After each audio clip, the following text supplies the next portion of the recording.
If you don't know much about tidal fishing, basically, I mean, it's obviously a river, but not like just like an inland river that doesn't go up and down. There's current that flows in one direction all the time.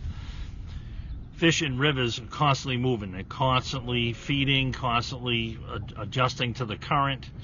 They try to let the food come to them, but they're always holding the current, even if it's a back eddy. Like when the current comes down and hits an object, it'll wrap around that object and then cause a back eddy, which is less volume of water typically than the current coming to it.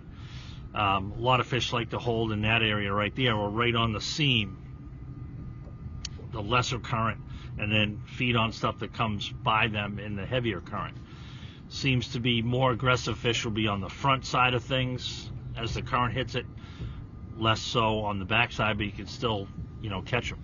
Tidal, you have that, but in two directions 4 times a day.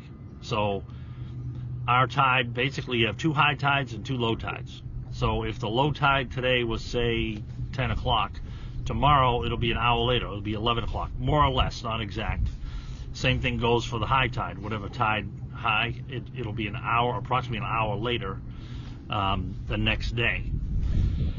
And that's all caused by the moon. Okay, the gravitational pull by the moon. The stronger the moon is, like a full moon. On a full moon, you will have extreme high tide, extreme low tide,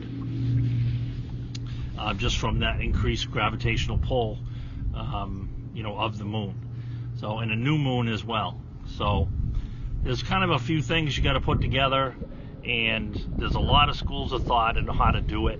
A lot of people on a tidal fishery like to run the tide, which means they'll hit an area that they caught them in. They try to match the time of the tide. Doesn't matter what time of day, it's the stage of the tide. They'll try to fish it that stage, and then when that passes, and they stop getting bit, they'll run either up river or down river to catch the same tide, depending on whether it's going in or coming out, going out or coming in. So that works.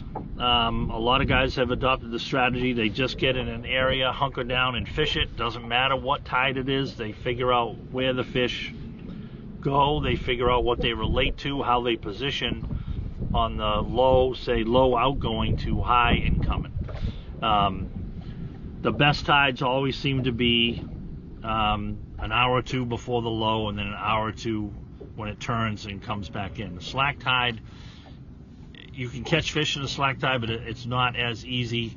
The fish are waiting for things to kind of change and set up the way they like to fish on that particular tide. So, but yeah.